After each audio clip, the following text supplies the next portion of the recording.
Okay, I have joined from Fauzia's, so I will need another link. Hold on. I'm going to log out.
Assalamu alaikum, Samin.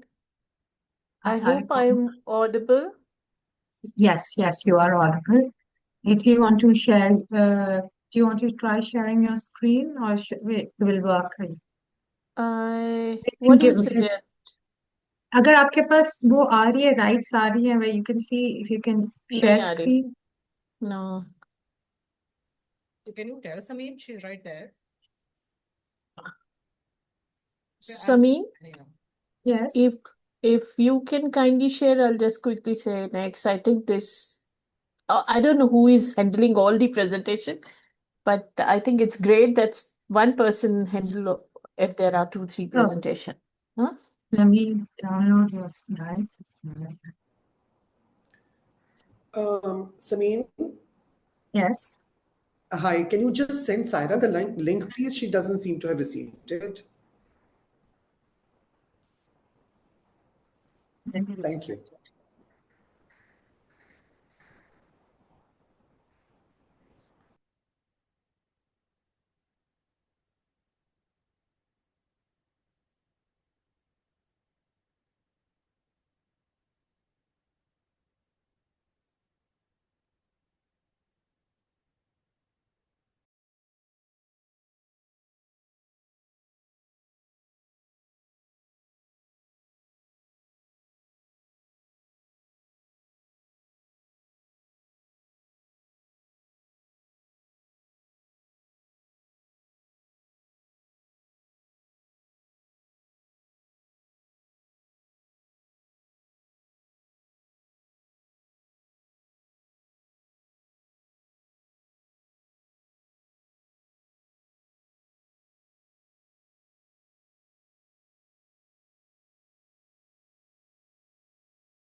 Hello.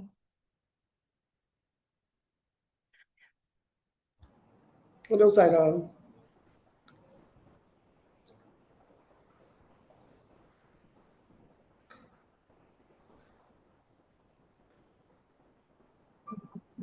We'll be starting in 2 minutes.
Good afternoon, everyone, and a very warm welcome to each and every one of you to our webinar on successful childcare models in Pakistan, the corporate perspective. On behalf of the Center of Excellence in Responsible Business, or also known as SERB, I'd like to thank all our panelists, participants for joining us today.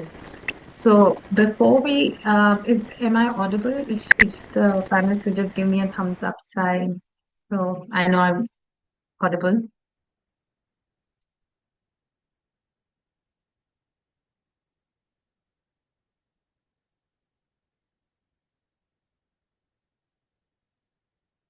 All right, so perfect. So let's begin. Before we start, I'm just going to do a little bit of introduction on SERP on sorry, I think my screen has stopped moving. Yes. SERB is a sustainability and research arm of the Pakistan Business Council, working to embed responsible business conduct across the private sector. Since 2019, we have conducted over 60 workshops, 70 webinars, have engaged with over 1,800 participants through our SDG leadership program. Our aim is really to work in these 6 strategic areas. We've identified uh, HGG goals that fall under these 6 strategic areas, such as creating livelihood, inclusive and sustainable system, environmental stewardship, gender equality, which is what today webinar is focused on, ethical practices and transforming business culture. Our aim and our goal is to equip companies with tools, knowledge, and capacity that they require to contribute meaningfully towards Pakistan's sustainable development goals, as well as become more responsible and create that and be competitive in the international market, particularly in areas such as gender inclusion, family-friendly policies, and workplace equity, which are the areas that we will be targeting today in our workshop. So today's session on family-friendly workplace policy is not just an human rights issue.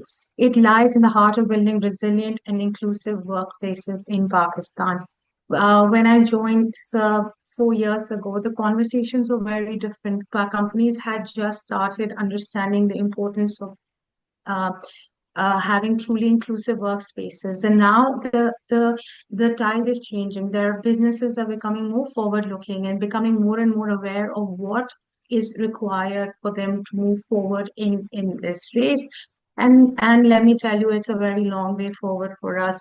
Pakistan ranks 148 out of 148 country in the World Economic Global Gender Gap Report 2025, placing them at the very, very bottom. It is the low, and its lowest performing sub index is economic participation, which scores just 34.7, meaning that women in Pakistan have access to only about one third of the economic opportunities available to men. Now, these statistics alone show to us how imperative it is for us to move forward on our journey to becoming more inclusive and have policies that are forward facing, that are family friendly policy. Labor force participation remains stagnant around 22 to 24, between 22 and 24%, according to the labor force survey in 2023 and 24. Even this limited participation is heavily skewed towards where more than 70% of those women employed are employed in the rural area. The informality and the flexible nature of rural work enables mothers to take their children along to work. They have shared responsibility. They come from larger family dynamics where childcare duties are shared between the joint family setup, and they can participate in agriculture activity in a more flexible manner. These factors, while not ideal, have inevitably led to a higher visibility of women in the rural workforce. Globally, women continue to perform majority of the unpaid labor. From economic standpoint, recognizing tapping into a vast pool of unpaid labor that we keep on talking about in numerous forums could significantly boost our GDP. So now the conversation is not just about like being inclusive, it makes absolute economic sense for businesses to become more inclusive. But Pakistan's challenge does not only stop there. It is not just about participation, it's also about retention. Highly skilled women who are participating in workforce leave mid-career because they're unable to balance their work-life balance, the work as well as their family life balance is not they're not able to maintain that. Whether as children or aging parents, the burden of childcare disproportionately falls majority on women, but also on the men as well. When it comes to childcare, without supportive, flexible workplace policies, that is why we are more talking about family-friendly policy, not just for women, because we feel at this point that the facility should be provided to both genders so that they can work together to create an environment where they can provide support to one another, and become more inclusive. This is not a personal, not a social dilemma. This is an economic dilemma that we're facing. When companies lose their retained professional, they lose productivity. They lose the investment that they made in their employees. In country where women workforce participation is already amongst the lowest in the region, the private sector cannot afford to lose more of these women, and they cannot afford to not get to ignore this problem furthermore. Yet, we see there are signs of progress. It's not always doom and gloom. Employees are no longer asking why family-friendly policies matter, as I mentioned earlier. They're asking on how to implement them and how to implement them better. We have been part of the journey with a lot of businesses where they started off with just having ad hoc policies to having proper gender strategies incorporated within their organizations, and you can see their businesses changing and transforming with their business culture transforming, and the way the businesses are becoming more and more inclusive. So this webinar is actually a follow-up to a recent launch of a case study on our workplace in childcare in Pakistan. I will not talk a lot about the case study because my colleague Faiza will talk about, Fawzia will talk about it. I want to frame the conversation in such a way that by pointing out that the gap we are trying to close by 65% of the companies in this case study, we are 65 of the companies acknowledge the importance of family-friendly policies. Only 22% of the companies actually have implemented them in a meaningful manner. The gap where the talent is lost, where productivity suffers, and where families fall through the cracks, and especially women more than anyone else. So this conversation, I'm just going to share the agenda with you for today's workshop. So we will be joined by some fantastic people. Let me introduce you to them. We have Maria Arif, for the head of HR from Louis Farm. Uh, then we have Farzana Rauf. She is in charge of the daycare at Interloop. Fatma Qureshi, she is the partnership and coordination associate at UN Women. Dr. Sabah Shuja, who is the early childhood development manager at UNICEF Pakistan. Nazir Shekha, who's the head of the initiative. And last but not the very least, the people behind this research, Saira Halai and Fauzia Karai, who are the partners consultant at INB Consultancy. This case study, I will be sharing the link to this case study on the chat group. Please, those of you who have not gone over have not seen the case study, please do so. We would love feedback on what you think of this case study. So without further ado, I will move this conversation forward to more exciting people. And I think Fauziya is going to be taking over and giving you some insight on the case study that we have launched in partnership with UNICEF and UN Women, and their partnership has been critical and crucial um, in providing the first step, which is the baseline understanding of where businesses stand, what are the gaps, what are the challenges. So without further ado, let me just call Fauziya, and I will stop sharing my screen so she can share hers. So thank you for that. Fauziya, over to you. Thank you so much, Sameen. Assalamu alaikum, everyone. My name is Fauzia Kirai Khan, and I am a senior consultant and partner at INB Consulting. It was our pleasure to collaborate with PBCs, UN Women, and UNICEF on this very, very important case study. In fact, this was a labor of love for Saira and myself, because we're both mothers and we both have struggled through working and bearing the childcare burden ourselves. So this was something very close to our hearts. Can you see my screen now? Is my screen visible to you?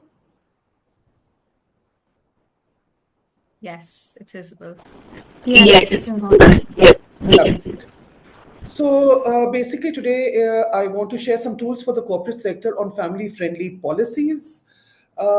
Just some context, family-friendly policies, including employer-supported daycare, flexible work arrangements, staggered work timings, all of these things are instrumental in driving economic growth, gender equality, and of course, retaining the workforce in Pakistan. The objectives of this particular research were to analyze how accessible and in terms of quality, in terms of price, were childcare solutions, and what is the corporate policy adoption in urban areas. We also try to identify gaps in the current childcare infrastructure and corporate practices. We try to benchmark against regional best practices. For instance, one of the noteworthy things is India's employer-school partnerships, which I will be talking about later, and also to give some insights for corporates to actually enhance their own family-friendly policies in order to increase the women participation in the workforce, which obviously impacts the overall economy of the nation. Understanding childcare challenges helps us to obviously improve employee retention and obviously has an impact on gender equity. Gender equality, as we all know, has an impact on the bottom line. The research methodology, if I may just walk you through it, we took a mixed methods approach and we triangulated over 240 surveys, 200 parents, 40 corporates, 21 in-depth interviews, some with corporates and some with parents, 6 focus group discussions in which were involved government entities, NGOs, parents, schools, and childcare providers, and of course, corporates. And then last but not least, we did 20 site visits. 10 were with schools that were or were not providing after school care, and 10 were with childcare centers. This mixed method approach helped us to actually come up with qualitative and quantitative insights, which were then thematically presented. We have descriptive statistics and cross tabulation for survey data. In terms of policy uptake by industry, for instance, and thematic coding, where we talked about cultural resistance and other barriers. Some of the key findings for the corporate policy landscape were, one is in terms of policy awareness and implementation. When we talked to about 45 people that were surveyed across corporates, and these are HR leaders and D&I specialists in some of the top companies in Pakistan. And like I said, when we talked about urban focus, it was primarily Karachi with Islamabad and Lahore included. We found that 70% were aware, but only around 25% were actually using these policies. Only 33.3%, one third, offered childcare related support. For instance, on-site childcare or stipends. They may have other forms, but not these two things, for instance. Common policies were maternity and paternity leave, which are mandated by law, and flexible work arrangements. In terms of employee demand, we found that 34 corporate responses confirmed that employees definitely need childcare solutions. Policies linked to 100% retention for women post-maternity in some firms. Interloop, for instance, actually commented that they had like practically 100% return to work rate after they introduced all of these, most of these things, including an on-site childcare. In terms of implementation barriers, when we talked to about 45 corporates, we found that financial constraints in manufacturing, for instance, they said 50% of the reason for not implementing childcare or family-friendly policies was financial constraints, 40% tech, and also in banking lagging behind. Lack of senior management buy-in was another reason quoted, and cultural resistance to flexible work. So this is not just for women, it is also for men when while taking paternity leave or availing other flex sort of options. In implementation barriers, we also saw that 36% said that they lack structured matrix of any kind to evaluate the policy impact. So when you don't measure something, you can't feel what difference or what impact it actually makes on the bottom line. And that was something that was really sorely missing. Some limitations that we found were, like I just said, cultural norms uptake, especially for women, right? So women it was found that women faced a lot of cultural resistance to using perhaps even on-site childcare or putting their children in childcare otherwise, because you know how it is in Pakistan, and especially our culture, where the burden of childcare is borne by the woman. Sector-wise policy utilization, when we talk about that, we found that the manufacturing and production sector had the most uptake, which was 38%, followed by finance and banking at 14%.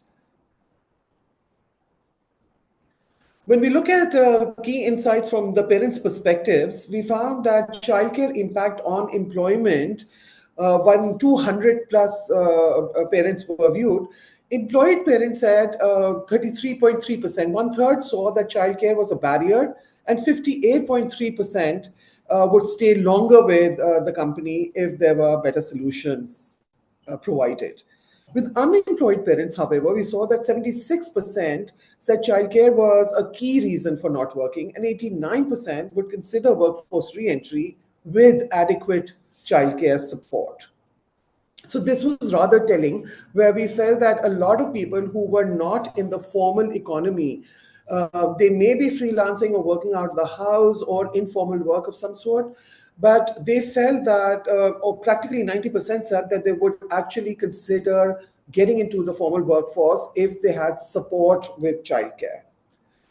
Preferred options when they were asked were, first and foremost, was flexible work schedules, where 42% of the employed and 51% of the unemployed felt that this was one of the best things for childcare.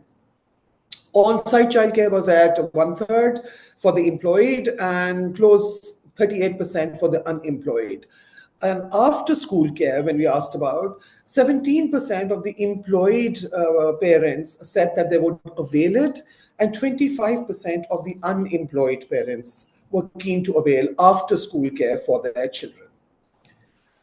In terms of gender insights, we found that mothers are likely to prioritize affordability, and fathers were more focused on work-life balance.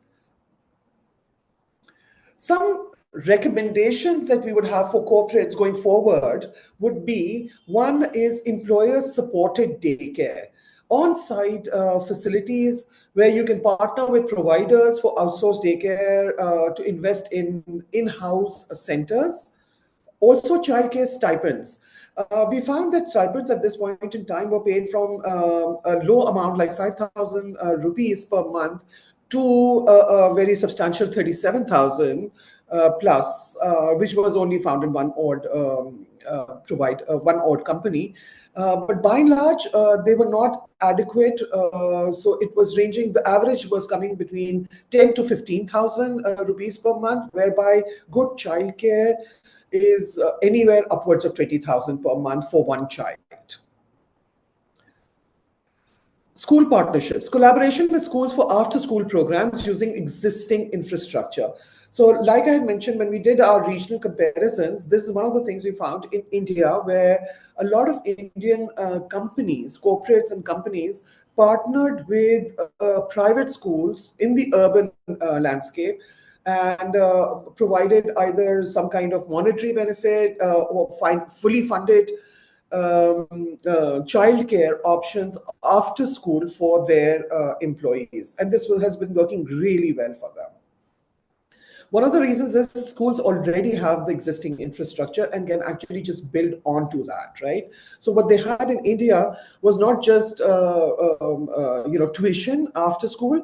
They also were tutoring children, helping with homework, and also had lifestyle skills, life skills programs, some places. Others were giving a curriculum of sports, arts, STEM education, and a lot of different things. So with this, the challenges of on-site daycare, it's practical in urban headquarters, but it's very challenging in remote or factory settings because people felt hesitant to take their children, especially smaller children, longer distances out of the main sort of hub of outside the main hub of the city, and also some of the factories had sort of environmental and health challenges where it was not practical to have a on-site daycare. In terms of flexible work arrangements, one can offer remote work, staggered hours, or even compressed work weeks to reduce the childcare dependencies. A lot of tech companies are offering at least 1 or 2 days work from home, whereby women and especially even men that we talk to are finding it very easy to cope with the childcare burden now. Also, address cultural stigma through awareness campaigns. For instance, normalize paternity leave.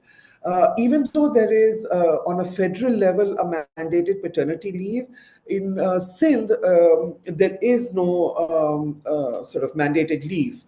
But a lot of companies are offering from between 5, 7, 15, maybe even 30 days we've seen of paternity leave. Evaluation, in terms of evaluation, it would be good to implement HR analytics in order to be able to track, retention statistics, whether productivity has gone up or down after implementing some of these measures, and what the ROI on maybe retention rates, productivity shifts, leave usage, and how many women are returning to work after pregnancies or delivering babies.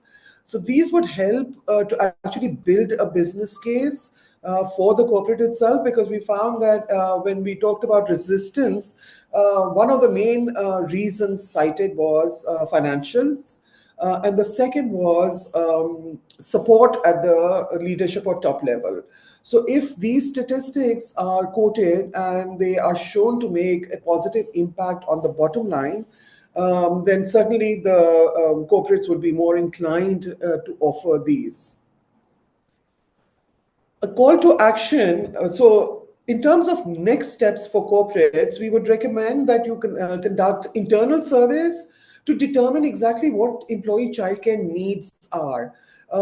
We are by no means suggesting that one size fits all. Every industry may have its own dynamics, and people may have their own choices. So it would be nice to actually do internal surveys to see where your employees want these things, what kind of options they're looking for, and what would best suit their needs.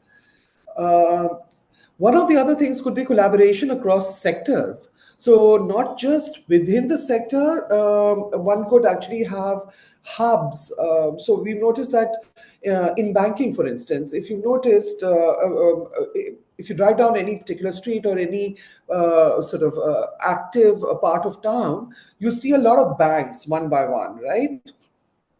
They could actually, it may not be feasible for each one of them to have a daycare, but if they collaborate and sort of form a collaboration and have a daycare where one person or one company gives the infrastructure, and the burden is shared along with them, right? So it could be across sector collaboration, it could be within the same sector collaboration, but collaborations like these would be great to have daycare centers, for instance, especially. Also, start piloting after school care partnerships with the local schools. So, talk about funding them in providing after school care for not just younger children, but just school going children, maybe even up to the age of 12 or beyond. Invest in data driven evaluation to quantify ROI retention, productivity gains. So, data is actually going to be your friend when you want to make the business case for this. Impact potential. Finally, I will just talk about the final impact that this will all make on the economy and the companies at large. It will boost female workplace participation, which is currently standing at 23%, unfortunately, and it will enhance the corporate reputation. It could be part of the employer value proposition, and it will help you to attract top talent. It will also, like I said, contribute to Pakistan's socio-economic development through inclusive policies. And that brings me to the end of my presentation. Are there any questions? No, the questions are going to be at the Q&A, and then you can answer them on the chat box. So moving on, and I understand we're a little behind our time schedules. Is moving on. I will invite Fatima to come in and talk about the UN Women and the web's perspective. Thank you, Fatima. Hello everyone, this is Fatma Qureshi, and I'm sorry I'm not able to turn on my camera because of the network issue. So I work as Partnership and Coordination Associate with the UN Women Pakistan Country Office, and today I will be presenting the Women Empowerment Principles, the WEPs, and I'll align them with the child care and the family-friendly policies, the topic. The WEPs serve as a practical guide to integrating gender equality into business strategy and operations, impacting the three levels, the three areas, which is workplace, marketplace, and the community. So I'll share my screen now.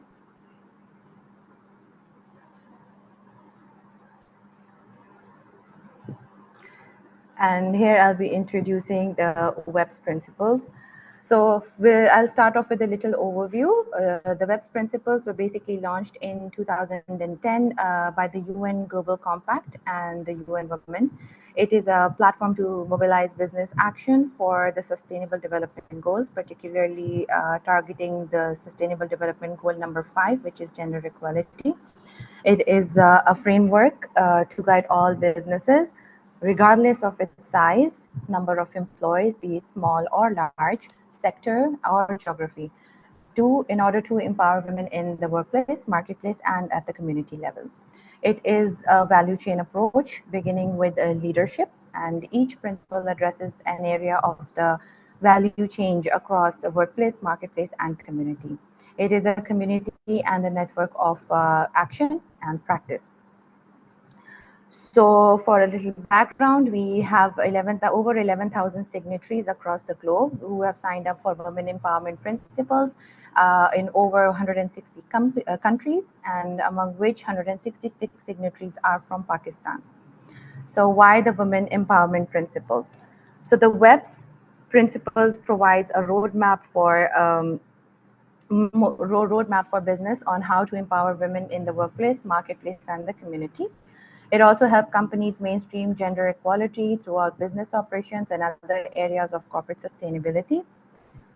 The WEBs represents a powerful platform to share lessons learned on how gender equality links to their bottom line, and how you can make progress in the area, and how you can track the results. So integrating the WEB's principles across the value chain ensures that the businesses, they don't just talk about gender equality, but they build it into every part of how they operate. So gender diversity is a win-win for everyone within a company. It benefits the employees and the teams as well as the organization. So how it benefits the employees through greater career satisfaction and commitment, increased perceptions of fairness within the company, and by establishing and developing better relationships with your peers, managers, and colleagues within the company. And for the organization, reduce costs such as absenteeism and turnovers. It will be attracting top talent as an employer of the choice. It will also end up increasing the productivity, profitability, and engagement. So what are the WEBs? So it is a set of principles offering guidance on advancing gender equality and women's empowerment in the workplace, marketplace, and community. So they are actually a set of 7 principles, and I will be briefly going through each one of them. Sorry. Oh, I think I'm missing on one slide, but I'll start with slide 1, which is principle 1, which is high-level corporate leadership. So corporate leadership is a key and integral part of making gender equality, the women's empowerment, a top strategic priority. And you can reach out to your high-level for which you can reach out to your high-level leadership for gender equality and human rights, and ensure stakeholder engagement within and outside your company, and work on developing a gender action plan with very clear and concise goals and targets, and setting up a timeline for it. And also by developing gender sensitive policies within the company. So basically the goal is to get the top management to support, the goal here is basically to get top management to support the family friendly policies. And how you can do it is by engaging and reaching out to the CEO and senior, the leaders of the company, to take public action on gender equality initiatives, which may include approvals of parental leaves, flexible working hours, or childcare support. Then we have principle 2, to treat all women and men fairly at work without discrimination. So it translates to better talent acquisition, higher employee retention and satisfaction, increased productivity, and better decision making. So you can How you can work on it is by creating non-discrimination policies within the workplace for both the genders, men and women, and providing equal pay and benefits to both the men and women employees within the company, by gender-sensitive recruitment and promotions, women in leadership and decision-making roles, by providing flexible working arrangements such as work from home policies, telecommunication, etc., and by establishing child care facilities within the companies and work on child and dependent care programs. So through this principle, you'll be ensuring both women and men who can benefit from the family-friendly policies, and the webs will basically push for the non-discrimination and discriminatory HR policy. So the parental leave is available for mothers and fathers both as maternity and paternity leaves. Principle 3 is for employee health and well-being and safety. So employers play a key role in preserving and promoting the physical and emotional health, safety, and well-being of their women and men employees. You can provide your employees with safe working conditions, introduce zero tolerance policy towards violence and sexual harassments within the company, and also by providing equal access to health insurance and services to all levels of employees, be it part-time or full-time workers. Paid time off for medical care and counseling and training of security staff and the managers. So our goal here through this principle 3 is to improve workplace support for the working parents. So web basically promotes safe and supportive environments, which includes. Hi, Fatma. I'm sorry about this, but your slides are not moving. They're not moving? Yeah. Oh, let me try it again.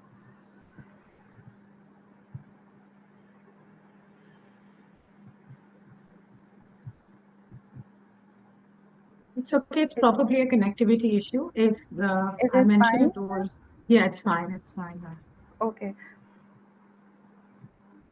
So it webs basically promotes safe and supportive environments, which includes breastfeeding room facility in the company, mental health or psychosocial support within the companies for women who are coming back after postpartum, and childcare services.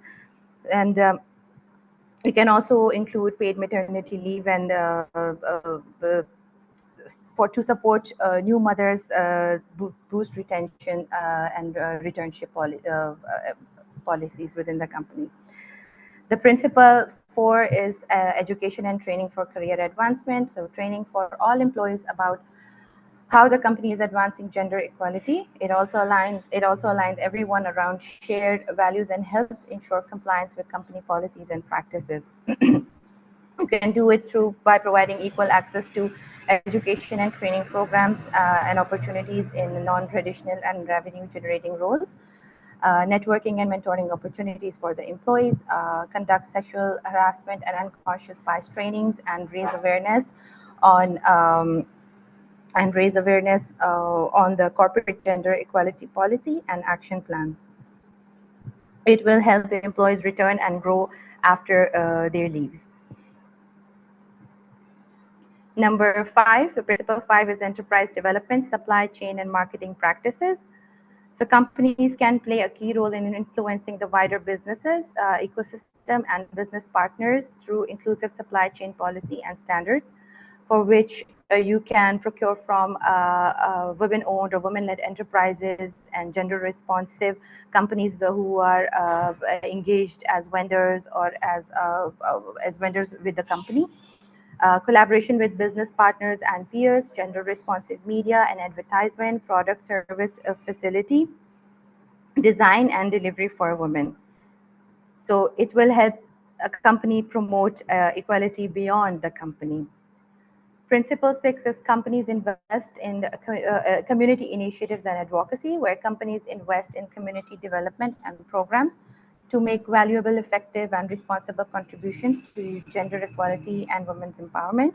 You can achieve that through your CSR, corporate social responsibility activities, and support work with the community stakeholders, promote and recognize women leaderships in the community, and through philanthropy and grant support to gender equality and women empowerment. And you can achieve it by partnering up with local CSOs or NGOs for parental support or community childcare, and it will also extend impact to the community. Last but not the least, we have the Principle 7, which is measurement and reporting, and it was pretty much mentioned in the previous presentation as well, that we have to make sure that we are ensuring data collection and data management in terms of the employees who have been giving the incentives under the family-friendly policies, such as returnship. So the returnship programs. So transparency and accountability are required for companies to uphold their commitments to gender equality in the workplace, marketplace, and community. So you can ensure transparent tracking of the gender equality plans and policies, and gender equality targets and benchmarks, report on the progress and the impacts you have made, and you can also report annually on progress in the implementation of the WEBs. So once you become a web signatory, we have our WEBs portal where you can report your progress as well. There are certain indicators available are available in the profile of the company, and you can also upload your annual reports there as well to track your progress. So I'll just quickly go through the WEB's journey as well. So it starts by signing onto the WEB's commitment, and allows the company to embark on a journey to implement the web. So we will start off by considering. So to consider, you need to gain awareness of the webs and garner your senior internal support for signing. To sign up, you apply and formalize and communicate your WEB's commitment with the Web CEO statement of support, which is a template available once you apply for the Women Empowerment Principles. So CEO or the highest person in the company have to sign up those commitments on gender equality and women empowerment in order to sign up for the WEBs. Then to activate, you take the Women Empowerment Principle gender gap analysis tool to set a baseline, develop your WEB's action plan and KPIs. You set targets and share them on the webs.org and start to implement. And you can also utilize your internal company's frameworks, and you can incorporate various indicators of the webs in that as well. And then you can track your progress through within your own company's frameworks as well. Then to engage, activate your business partners, vendors, and suppliers to foster gender responsive and inclusive value chain. To sustain this, you continue to communicate your progress, experiences, and lessons learned with the WEBs community, because once you become a part of the WEBs community with a WEBs network, you'll be able to share and communicate your progress, experience, and learn from other community members as well. Finally, report. You share your company's progress against your WEB's action plan, the one you will be creating, and integrate your results integrating your results into available corporate reporting frameworks like I've mentioned. So what are the benefits of becoming a web signatory? You can join the UN Women's Global Network of the Change Agents. You can get worldwide recognition and visibility by sharing your best practices. And you can connect to opportunities and events, for example, Women Empowerment Principles Regional Level Awards and WEBs Forum. And you can also get access to training and learning resources. So once you become a signatory, you will be having access to over 300 resources that are already available on the website. So how to join WEBs? So you simply go to the webs.org/join. You fill out the form there. You submit the form, but you have to keep in mind there are a few things that you have to keep in mind while filling out the CEO statement of support. It should be signed by the CEO with the date or the person with the highest decision-making authority within the company. And there is a CEO quote there, so you have to answer how will you be contributing to gender equality and a CEO photo. And lastly, we have some gender equality action tools. So there is a web gender gap analysis tool. So it is a tool which is available online, and any organization, CEO or NGO can take this tool. It is a set of 18 questions, and through which it is a self-assessment tool where you can identify any gaps or strengths of the company, and if you and for those gaps and those weaknesses, and to strengthen them, you'll be able to track your progress through this tool, and you will be getting some automated recommendation based on the result of the report as well.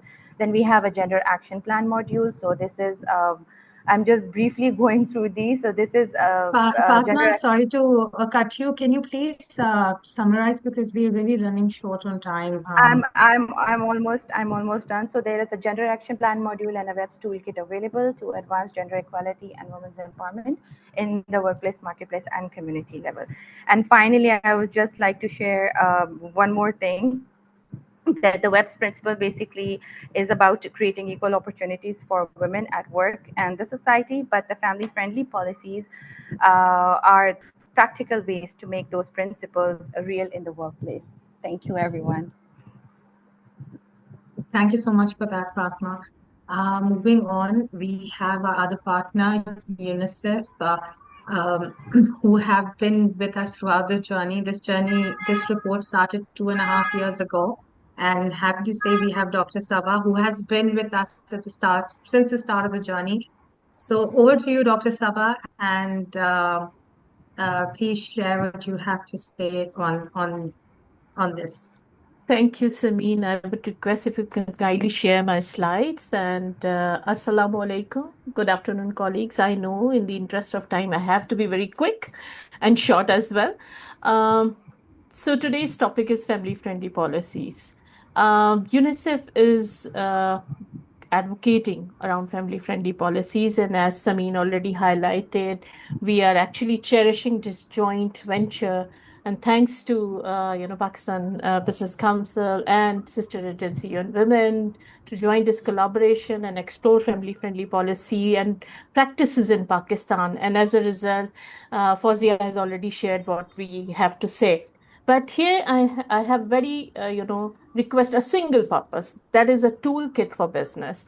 Since we are moving globally for advocacy on family-friendly policies, so there was a request to have a toolkit. So it's a global toolkit. And I just wanted to share with some key and essential points around toolkit. Being UNICEF, if we do not talk about childcare, so we are not doing justice with our own, mandate and vision. So our challenge to all the stakeholder, including corporate sector, just think about it. Childcare and working families. Is it a new opportunity or a missing link? So we need to see that through family-friendly policies, actually we are addressing three dividend. Positive child development. So through family-friendly policy and practices in workplace, whether it be in public or private or corporate sector, we are positively contributing to child development and women empowerment, as my previous colleague highlighted, plus wonderful economic growth opportunity. So it's a win-win situation to secure triple dividend. We know what is the situation. So this slide I'm not going to explain, but we all know when we talk about typical childcare arrangement for employed women, we know that we very few are the blessed one, employed women, those who have an opportunity to access and have an organized childcare centers or nurseries. So that's why we emphasize and focus on advocating family-friendly policies. May we go to the next slide, please? Yeah, so click, click, click. So you'll see the all four. What are the family-friendly policies? I mean, if you can click.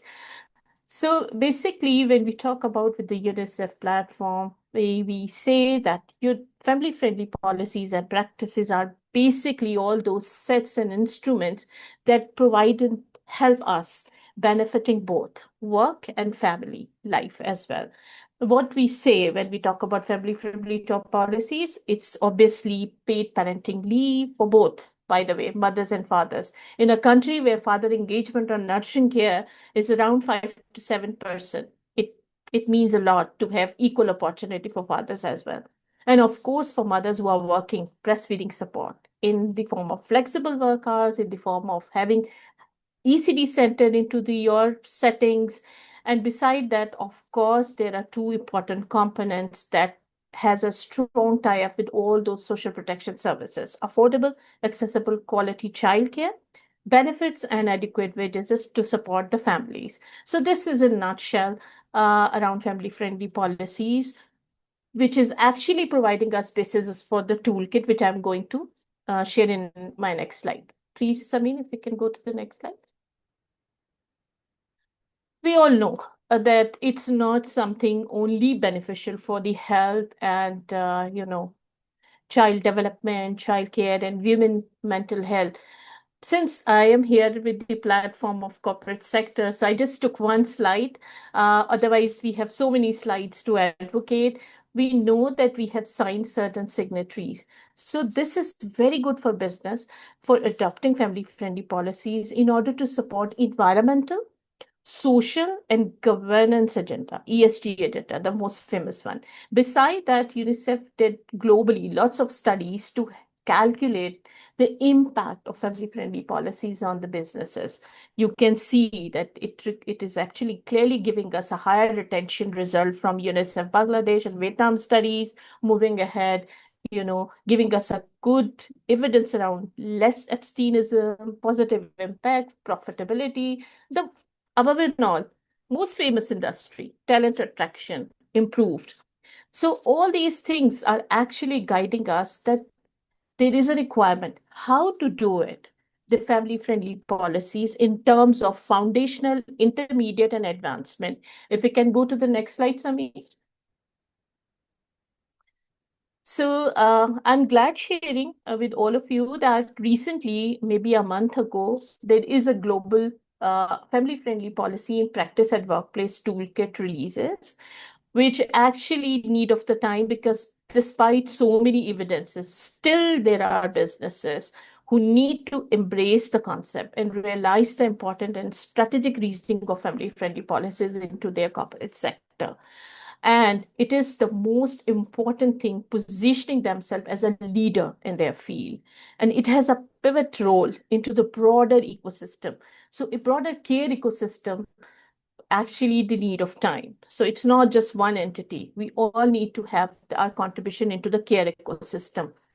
This toolkit is basically designed to support all of the businesses, regardless of their size, sector, and stages of their journey, how they can implement into their certain environment family-friendly policies. Above and all, it is not just a request. It is more than a right thing to do. It is a strategic decision that corporate sector should need to take for their own businesses, families, women, country, and children. And I've shared the link, which I'll drop in the chat box as well. So with this, I'll move to my next slide. Samin, I'm saving some minutes for you. So this is very much important slide. So that's why I wanted to emphasize on this slide more. So what it is all about, the toolkit. So this toolkit is actually providing a clear guidance for the businesses across all the stages of their journey. And whatever the sector is, factories, farm, offices, service-oriented, whether it be retailer, education, healthcare settings, and other businesses. This toolkit actually have 4 different kind of guidance available. Number one, how you can pitch your business case for family-friendly policies. So how we are going to explore what and why. So business case and investment of return. And all these guidances are available in section 1. Once I'll share link, you can click, you can download the whole documents. Section 2 provides us a self-diagnostic assessment. So in the business settings, in your own settings, there is a self-assessment tool questionnaire available for businesses to identify where they are. There is basically a journey and maturity level. Are you a foundational level? Are you at the intermediate level or at the advancement level? This set to move to the next step, which is step-by-step implementation guidance. Fortunate is that this whole toolkit provides us, according to your scoring, what you need to do, for those steps. So this toolkit provides us guidance how to implement, what to implement based on whatever your investment case is guiding you. So story is not ending here.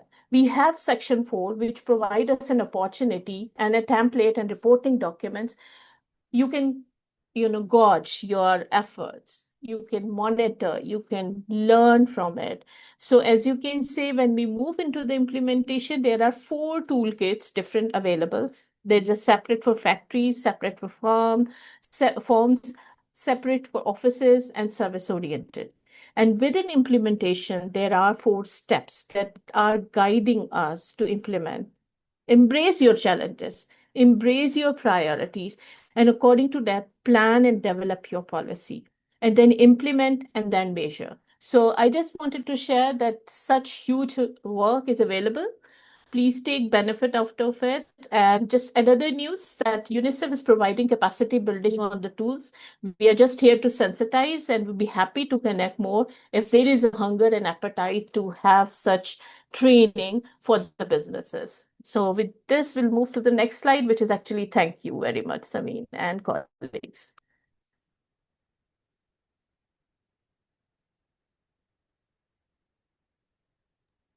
Thank you for that, Dr. Sabha. Moving on, I will give the floor to Sarah. Sarah is also the research. She's also from R&B, and she's part of the reason why we have the research available. So, Sarah, over to you. You can introduce your panelists.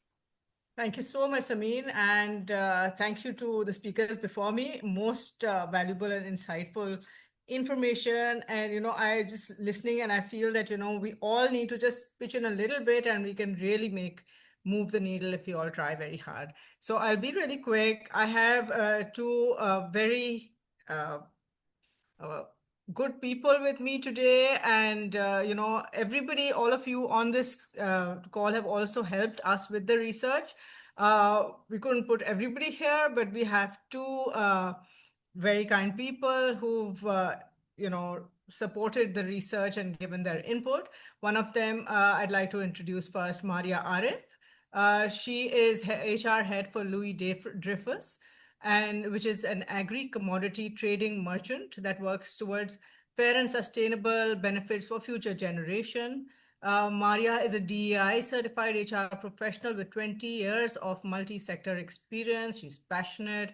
She's success driven. She's talent management and a culture advocate. So she's done a lot. From Interloop, we have Farzana Rauf, who is managing the core thing that we're talking about today, the daycares at Interloop. And we all know Interloop is one of the world's largest hosiery manufacturing companies. And it's vertically integrated, support and supplying to big brands like Nike, Adidas, H&M, etc. So it's huge. It's also known for its progressive workplace policies, investment in women empowerment, and commitment to reducing environment footprint. So without much ado, I have them here with me. Thank you both for being with us today. I'd just like to ask you a few questions, and if possible, you can please share your journey with us. It'll be very valuable. So I'd like to start with Farzana. Farzana, could you share your organization's journey in developing and implementing daycare and family-friendly policies? Hopefully I'm audible. Am I? Your voice is crackling. I don't know about other people. Yeah, her voice is cracking. You can move. Would you like to switch off No, your screen? Maybe wait the a sound second. might become better.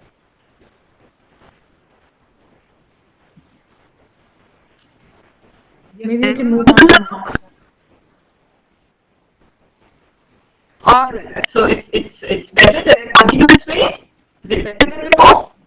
Not much better, no. Am I audible? Yes, but we can't No, understand what we you're can't saying. understand what you're saying. Just a minute. Let me. if you're sorting out, see if you can sort out something. I can Is stay it, in the is meantime. it better? No, Sure, no. sure. Let me know. Is it? No, we can't hear you.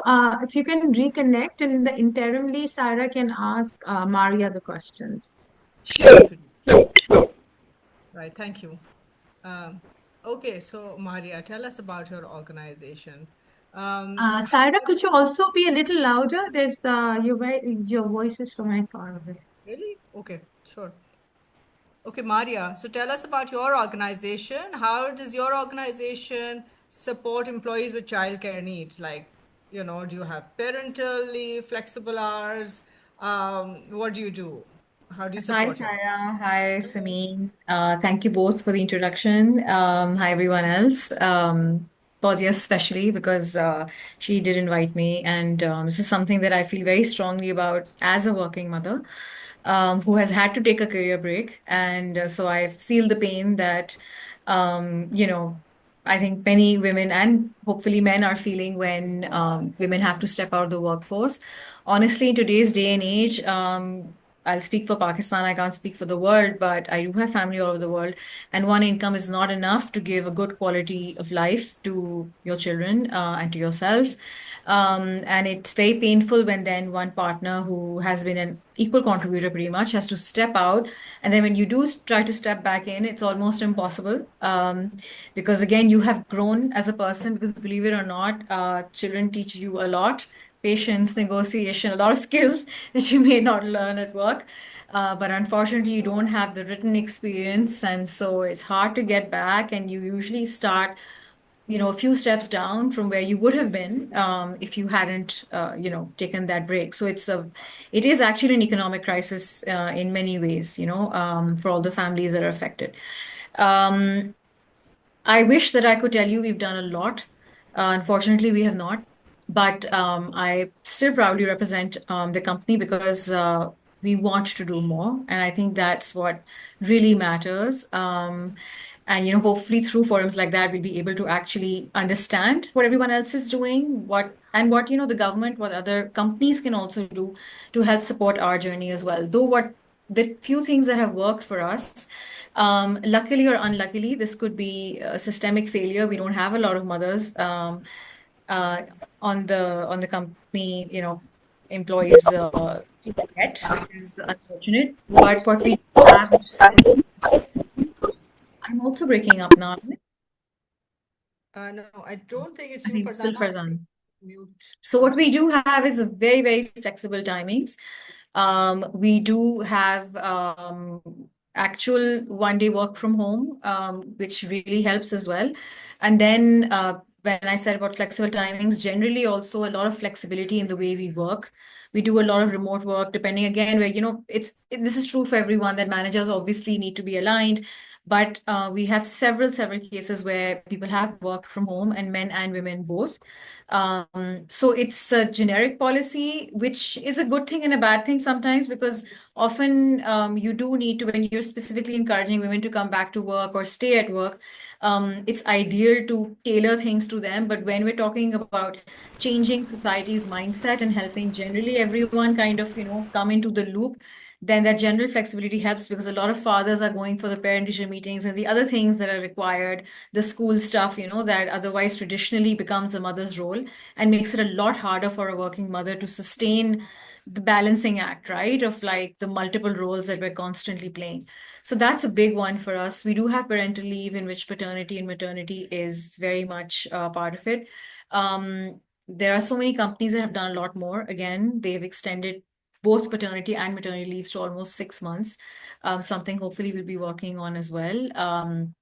We also have a ladies' room here where a lot of women, the few that have been here and have had young children, have actually breastfed. When you are feeding mother, you have a severe lack of energy that I think no one else can understand except for those who've been through the situation. They need a place to kind of just de-stress and sometimes, just be on their own. Again, another good thing about flexibility in terms of timings and all that is a few mothers have actually gone back in lunch breaks, fed their children, spent time with them, and come back as well. So these are the few things, and the parental leave, of course, that really help.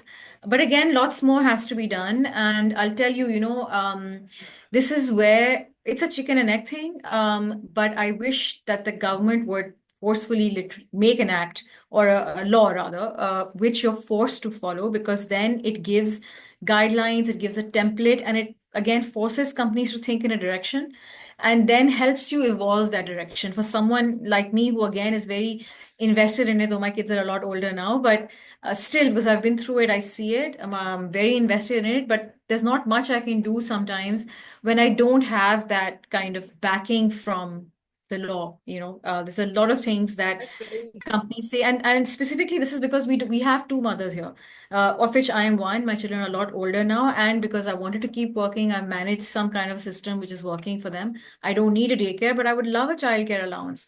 It would help really free my pockets at the end of the day, right? It would help me have so many more younger mothers come on board and stay, retain them. Um, but because we have only two mothers, one of whom doesn't need it, automatically the company's like, what's the need? Prove what's the need, right? And so it's kind of chicken egg in that sense. So I wish strongly that we would have a law that would force them, and then I could work, yeah. onwards from. So, that would be my next question too, but I'll just come to it as to how governments can help you. But I'd like to see whether we've got Farzana logged in well now. Farzana, give it a shot. Mm.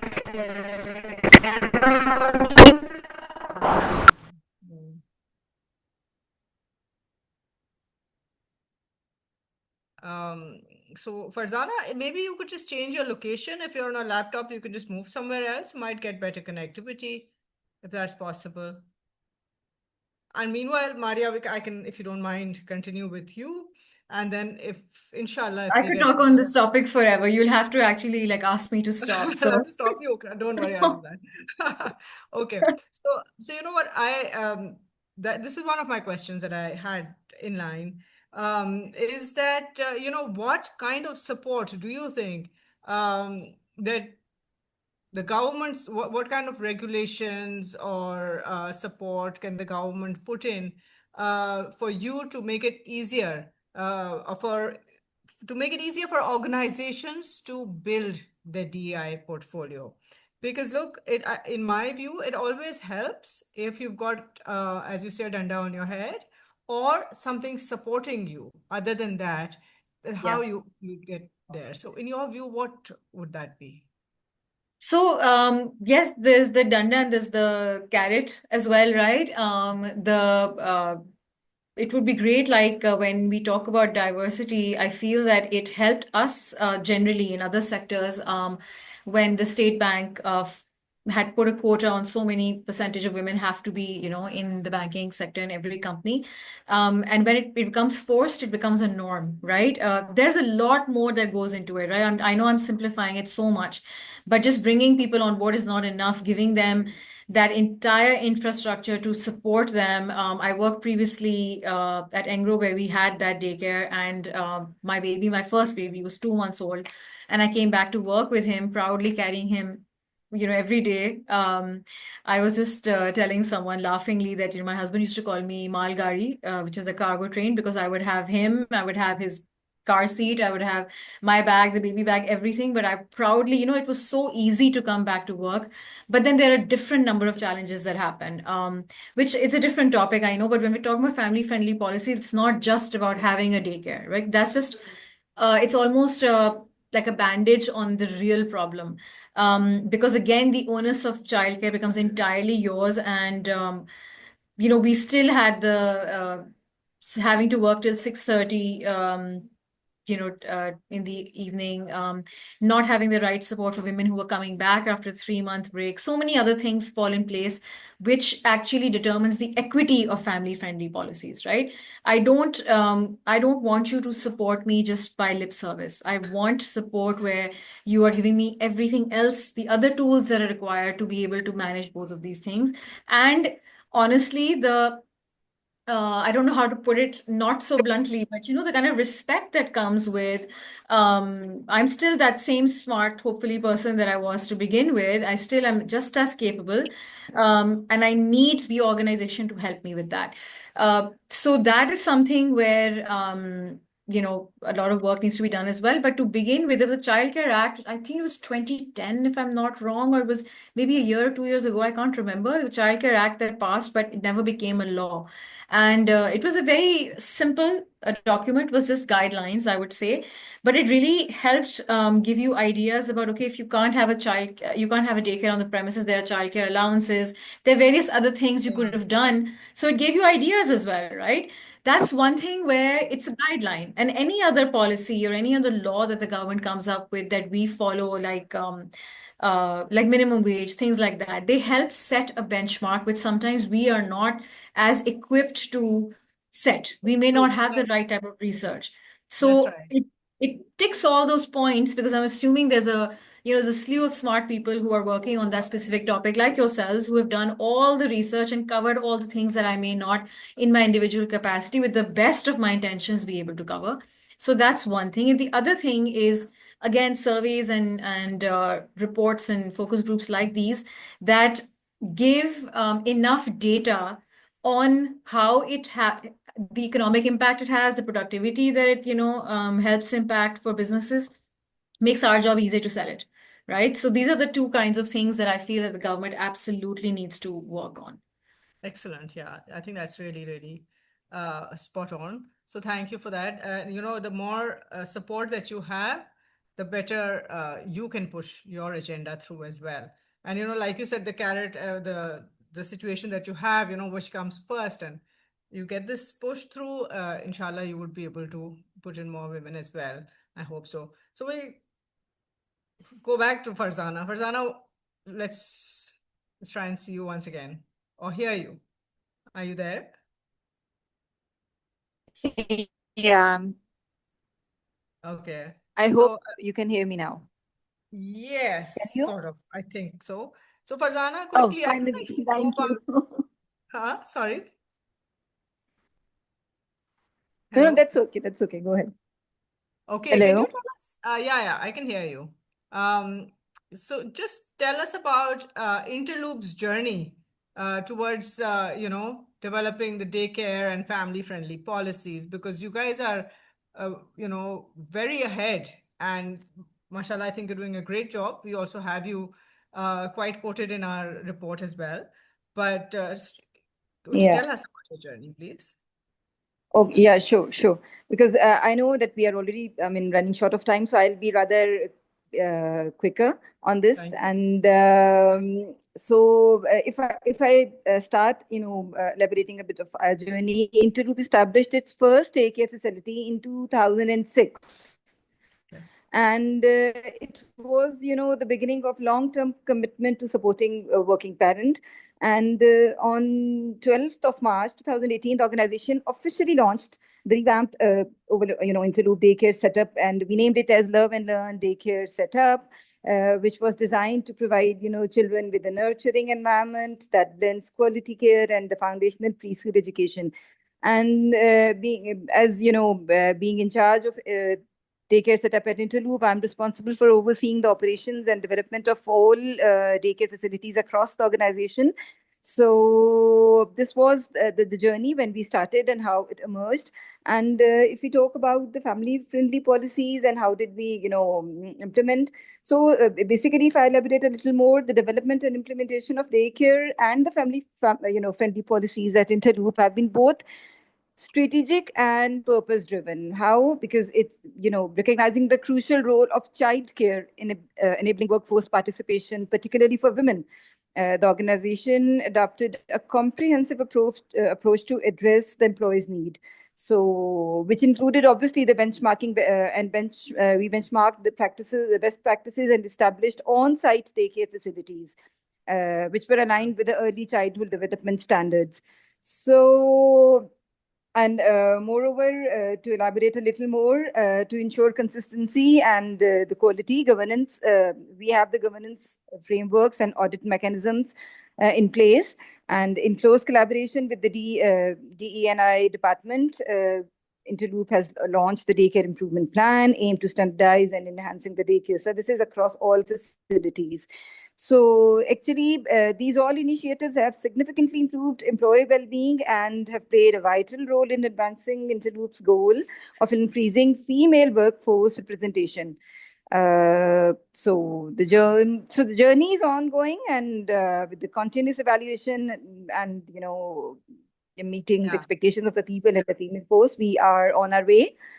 That's So this excellent. is So, how. and I believe, I'm sorry, if I cut you, I believe they're in-house, right? You run them in-house.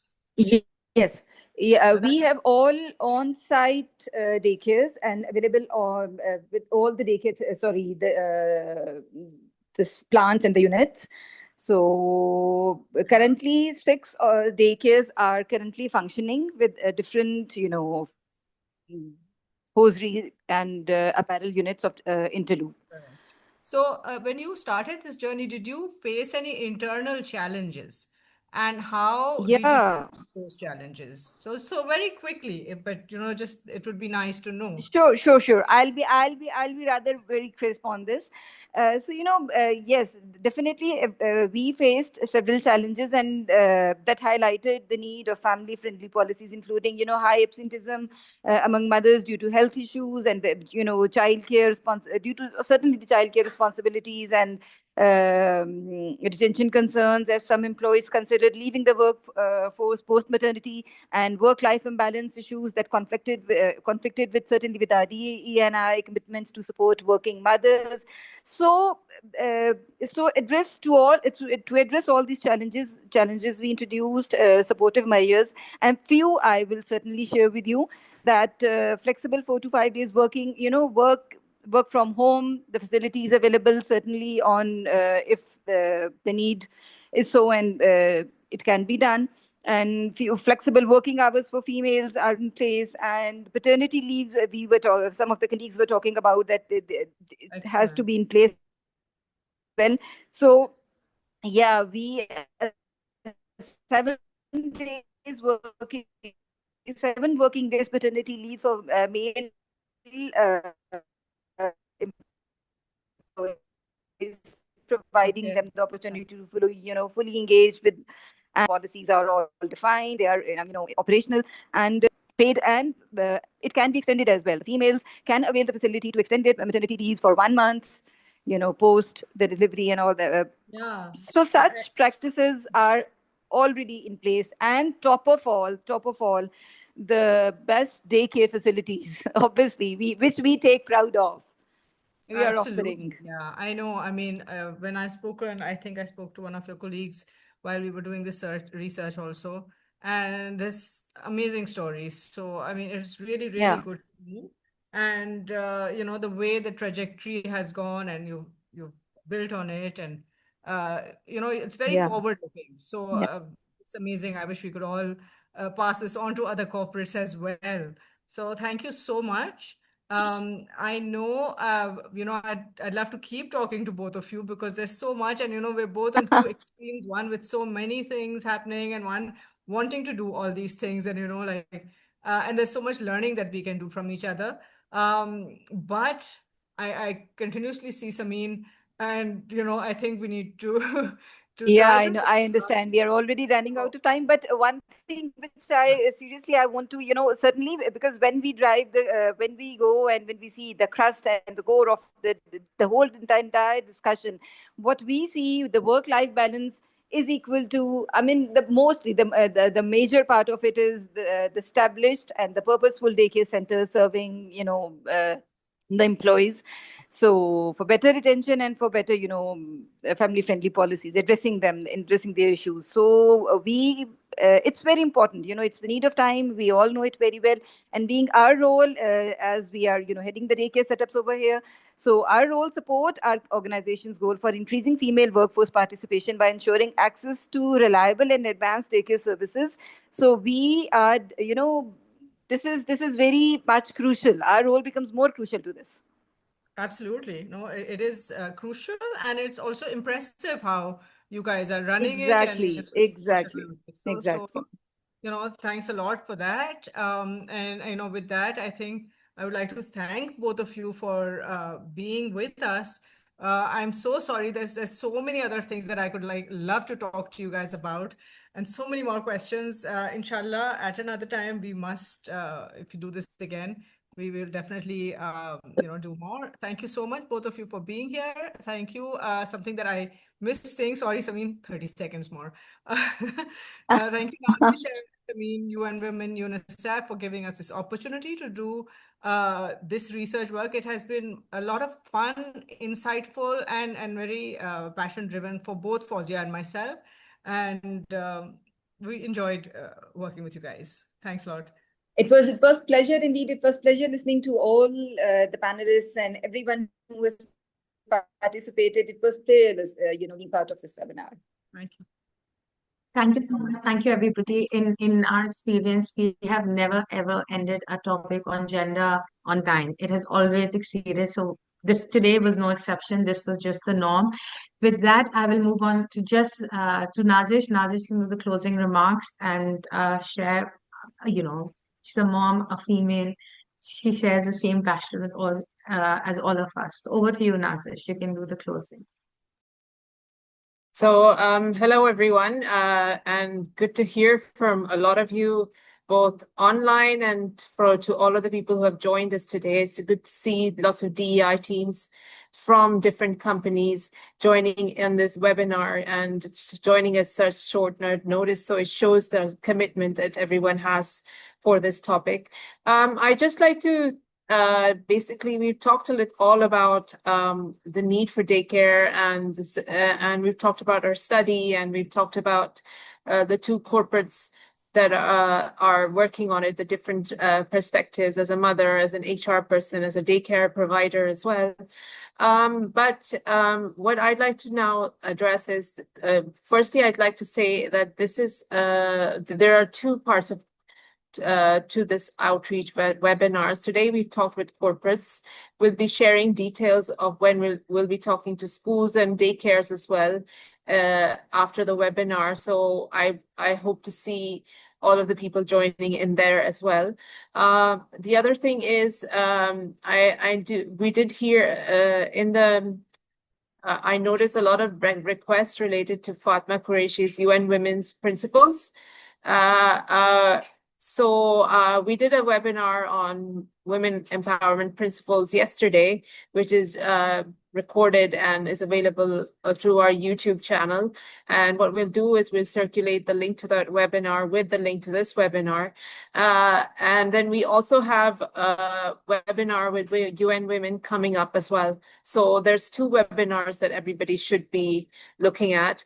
Now I'd like to address the thing that we'd now like it forward. So we've done the study, we've done the research, we've shown the 4 models for childcare, and we do have the partners on board with here. UNICEF is here, UN Women is here, the team that has done the study is here, and they're all interested in taking the journey forward.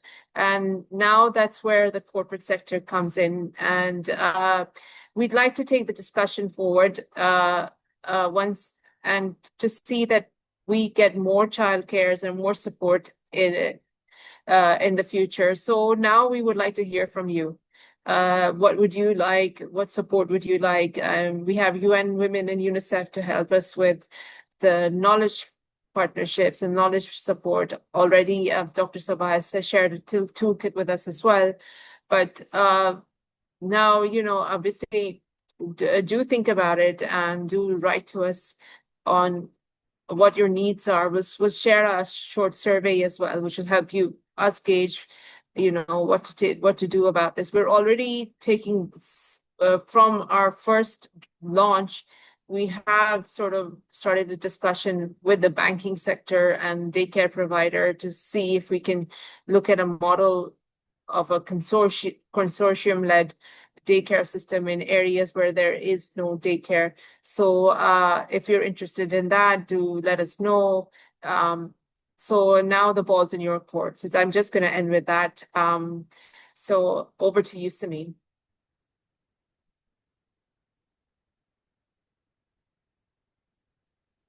You're on mute. Oh, thank you so much, Nazish. Thank you, everyone, the panelists, the audience, for sticking through. I hope you all enjoyed this panel discussion as much as we did. And looking forward to hearing from each and every one of you. And we would love to connect with you on all our forums. And please do look up on our LinkedIn page. We will be putting up the link to the webinar as well as the webinar for today. Thank you all for joining us. Thank you. Bye-bye. Have a Bye. nice day. Bye-bye. Thank you. Bye-bye. Hello, I would request that the panelists stay back so that we can do a picture on Zoom for everyone. I took one, but okay, we can do another one. Sure. Fatma, Fatma, Qureshi? can you please? Weren't ready Yeah, for that one. We did have We've got the yeah. star We are, of the show here. Can we fixed up also? our yeah, we can't see him. Yeah, And we need to, we need to see this Fatma's for the baby. family-friendly Then policy. It's we can- Yeah, important to we have need our the star of the Uh-huh. show. cute. Well done. Oh, mashallah. Okay, everybody smile. Okay. Okay. Thank you. Okay, thank you so much, everyone. Thank you, We got it. everyone. Thank you. It was Thank lovely. you. Take care. Bye-bye. Thank you. Bye.